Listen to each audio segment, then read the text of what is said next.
Ladies, gentlemen, and legends of all ages, with Legends Z-A now out for nearly a week, a lot of people have reached the stage of the game where they really just want to grind out some more power. Whether that be mid-story or full endgame past the end of the story, there are plenty of reasons to want more power in your life, and the majority of ways to get it in this game require grinding or farming in one way or another. Or hey, maybe you even just want the shiny charm to make it easier to get shiny Pokemon. Well, to do that, you will have to complete a total of 1,000 battles, on top of completing pretty much every other research request in the game as well. But the point is that there is a lot of grinding to be found in this game for those that are willing to partake in it, and if you are, you're probably also the kind of person who enjoys making that grind as efficient as possible. So today what we're going to do is essentially go over a specific singular Pokemon with a specific set of moves that makes it the perfect Pokemon to have for all of your farming needs without ever having to swap to another one. Whether it be ending battles stupidly quickly, moving between battles very quickly as well, so you can just rapidly farm the battles back to back to farm out research requests, or even to farm XP for the other Pokemon in the party as well.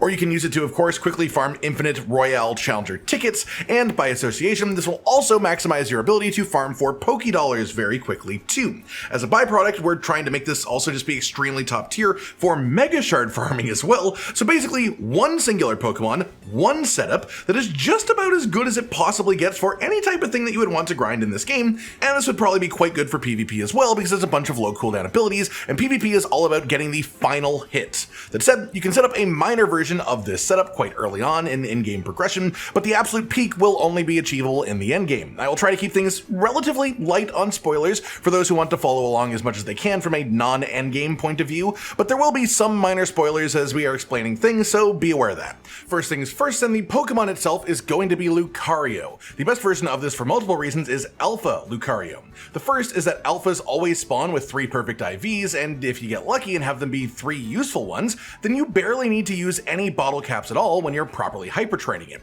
Second, they always have max health EVs. We're going to end up resetting that because we don't care about having particularly high max HP on this one over some of the other options available, but it's still worth being aware of. Then the third reason is size. Alphas are always larger than regular versions of the same species of Pokemon, and while there are some reasons that being bigger could be a negative, they don't really apply here because of how strong you're going to be. Instead, we get the benefits of size, which is mostly just longer range and longer reach on our melee abilities, and the ability to hit Mega Crystals that are off the ground a little bit more than you would be able to get to otherwise. Overall, it's not the end of the world if you have a non-alpha version of the Pokemon, but the alpha version is the best version and arguably the easiest to actually build once you have it because of the 3 natural perfect IVs. As for how to get Lucario for yourself, both regular and alpha Lucario spawn in Wild Zone 20, which is the Wild Zone unlocked at the end of the story.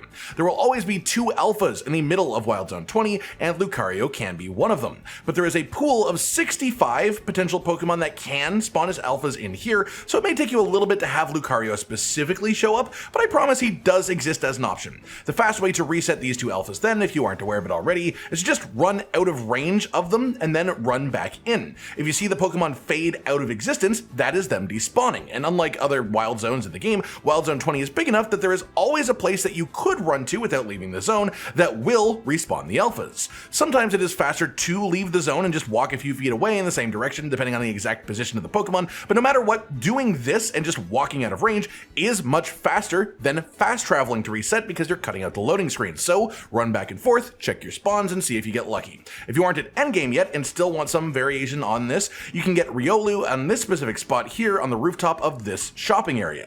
There is a consistent spawn spot for him here in this exact spot, and then you can evolve him into Lucario by playing with him on a bench 3 times to max out your friendship. As for why we are after Lucario, he is a fast and strong Pokemon in general, which is a great base to start from, but he also has access in his base moveset to both Bullet Punch and also Extreme Speed. Both of these attacks share the same animation as each other, and this is the singular fastest attack animation in the game. On top of also directly instantly teleporting the Pokemon to their target, this is so fast that even if you command the attack on a trainer's Pokemon as they are turning around and spawning spotting you actively, as long as you have already pressed the button, it will go through as a sneak attack and hit the Pokemon. It is that quick. On top of that, these attacks also both have 3-second cooldowns, which is the shortest cooldown timer possible in the game, so they are both super spammable attacks with super fast animations, very little recovery time following the animation, and they both teleport to its destination. So for our main goal of speed, fast battles, fast shard farming, just speed as a whole, these two attacks together in the moveset are perfect together, and their cooldowns are short enough that you can pretty much just alternate between the two. And these will do most of what you need done all by themselves. As for the other moves in your moveset we choose here, I generally would say that you have some choices based on what your goals are. Swords Dance I super heavily recommend. This is just really strong as a big attack stat buffer, and fun fact, it actually stays active on your Pokemon for quite a long duration out of combat, as long as you don't put them back in the ball. And it can affect sneak attacks too, so you use Swords Dance just occasionally, even out of combat, and it will stick around for a while, making you stronger. Then the final slot of attack, I would say you have 3 main choices. The first is for Protect specifically, and what Protect does is basically iframe an attack. If you time it correctly, it will block the majority of the damage from an attack. It can block all the damage if it's a weaker attack. If it's a really big attack, it will only block a chunk of it, but it's still very useful if you're going against stronger enemies. That said, the offensive option instead, if you don't want something defensive, would be Power Up Punch, which you can only have as a TM on Lucario. It's not something that he learns normally, and you'd want this both for stab fighting coverage and also the attack boost chance that it has when you use it. And this is the only attack that I'm mentioning that requires a TM to get, and the TM can be found on this roof in this spot here, directly east of the Battle Court within Wild Zone 9. Then the third option, which is mostly for Mega Crystal farming, is Bulldoze, which you also could use for combat itself just to have some ground coverage if you really want,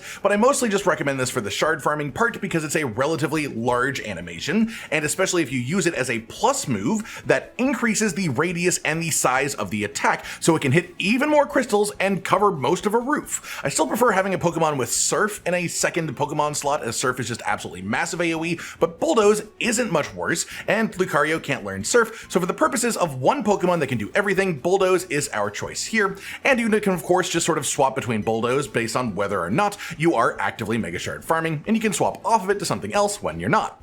Next up then, let's talk about how to build the Pokemon up and make it as perfect as we possibly can, because of course this concept will work even with just the base Pokemon and the moveset that we've gone over, but every step of this process makes them stronger and stronger to the point that they can start one-shotting things, and once you're able to start one-shotting things, that is when the strength really starts to shine.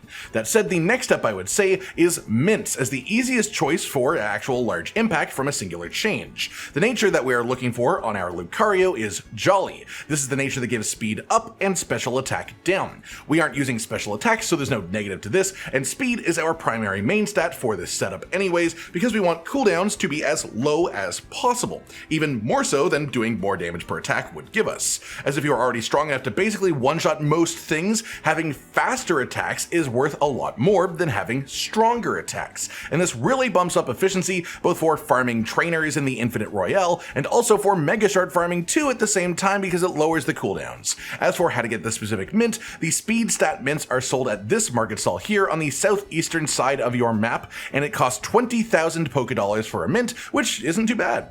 Next up is EV training. You can reset EVs at the Rust Syndicate building here on your map after you have finished Story Mission 20, and it's very cheap to do so, it just costs a few Mega Shards. At that same point of progress, the Poke Center shops will start to sell vitamins. We are after a total of 252 points worth of speed, 252 points worth of attack, and then 8 points worth of HP. For vitamins, that would be 25 of the main 2, which costs 125,000 to max out each of those, as well as 2 feathers of each type, which you should have just sitting around in your inventory probably if you haven't used them already, because they just live on the floor as the sparklies you can walk over. This would make 252 points in each total. Then for the 8 HP that you can make with the remaining EVs you have left, you can just use feathers if you have them, or just one singular vitamin will do the job too. Then we've got IV training as well, which is done at the Justice Dojo after you have reached trainer rank D by talking to this NPC right here. You need bottle caps to do this. You can find 1 bottle cap in Wild Zone 20. There are 2 bottle caps as a reward for side mission 96, which is located on this battle court here north of Wild Zone 20 after you finish the game. Aside from those, they all either come from Mable's research at higher levels or from the Infinite Z-A Royale in the endgame. And as far as which stats to actually boost through this method, ideally you would of course boost everything except for special attack is the one thing that we're not using at all, but But if you really only have like a couple of bottle caps, your main priority is attack, your second priority is speed, your third priority is HP. Next up is items with a few situational choices you can make. I'd recommend having the Mega Stone for Lucario around at all times, especially for things like the battle cards in the Z-A Royale that do require Mega Evolved Pokemon to actually complete them. But generally speaking, what I would leave on Lucario is the Muscle Band on him for my general use item. This is one that you get from the side quest located right here on the east, which is just to use a physical fighting move on an elevator. It takes like 20 seconds tops. This item raises the power of all physical moves by 10%, which means it affects everything that we are hitting with because we only use physical moves. Alternate options are Metal Coat and Silk Scarf. Both of these are purchasable in the endgame item shop from the construction site to the southeast of your map for a pretty low price. Metal Coat increases the power of steel moves by 20%, and Silk Scarf increases the power of normal moves by 20%. Our main move is Extreme Speed, which is a normal move, and our secondary move is Bullet Punch, which is a steel move, so you can see why those two items could matter, but I personally prefer the always active 10% of Muscle Band to the sometimes active 20% of those two options. Another option would be Leftovers. In this game specifically, this item heals 1/16 of your Pokemon's health pool every 10 seconds. This does work outside of combat as long as your Pokemon stays out of the ball as well, and the actual amount and interval are really not great, but if you are strong enough to be one-shotting everything without any of the other items, this bit of passive healing might save you like a potion or two throughout the course of a full night of battling, so while it's niche, it's not quite useless. And as for how to get it, this one is from side mission number 68, which is outside of the back of Restaurant Lena, over on the east side of the map. Finally, I saved the most obvious one for last, which is to level the hell out of your Pokemon. The alphas in Wild Zone 20 are all in the mid-level 60s, so it starts off quite high to begin with if that's what you get. But of course, the higher level your Pokemon is, the more stats it has, and the easier it is to one-shot your opponents. And it's once you can start one-shotting enemies that the pure speed that we're building for really starts to shine through. As you can see, I've got hundreds of candy ready to pump in here. That's because of our Mega Shard farm route and turning that into candies, and I highly recommend checking out that video if you want to get a bunch of XP candy to power level a single Pokemon quickly, like you would with this Lucario here. And of course, once Lucario has the right moves, he's actually the best at shard farming itself anyways too, so you can do it in that order by catching the Lucario and then using him to farm the Mega Shards, to farm the candies, to give him the XP levels to make him better at fighting trainers. But regardless, the video for that will be linked in the description down below for anyone that's interested. That does it then. With that, you'll have your perfect Pokemon for farming any grindable activity in the game. The main purposes of this, again, is for things like Mega Shard farming and especially for farming quick, frequent trainer battles, either just for min-maxing the Z-A Royale activity in general, especially the infinite one in the endgame, getting the challengers tickets, getting all of your actual money from it as well, or just farming quick and frequent trainer battles for the related research requests so that you can get yourself the shiny charm a little bit easier. And essentially, no matter what you're looking for, you can use the resources you get from this Lucario to then boost up the rest of your Pokemon team and make all of them stronger too, which is the big main purpose of this, as this Pokemon will simply let you get the rest of your team where you want them to. It will let you achieve the things that you want to achieve in the game as quickly as you can. And to just really show it off, I got 31 trainers in one night of Infinite Royale with this setup. Probably could have gotten even more with a better layout and slightly better pathing, but even then, my best night with a slower Pokemon before this was 25 trainers. And along with that, just meaning it's more trainers to time ratio for all the reasons that's great, being able to hit 30 trainers in one night is the exact threshold for the 3 times multiplier on prize medals, turning into money at the end of the night, so it's a really big breakpoint for efficient Pokédollar farming too. That just about does it for today then, everyone. A singular Pokemon setup and build that is the perfect option for grinding pretty much anything you could want to have in the game. Want XP? Use this. Want money? Use this. Want the shiny charm a little bit faster? Use this. Want to just fight and defeat as many Pokemon as quickly as you can? This is the way. I hope you've all enjoyed this then, and I hope it helps you all out if you use it in your own game. Like if you liked the video, subscribe to the notification bell for more, and most importantly, ladies and gentlemen, until next time, stay sweet.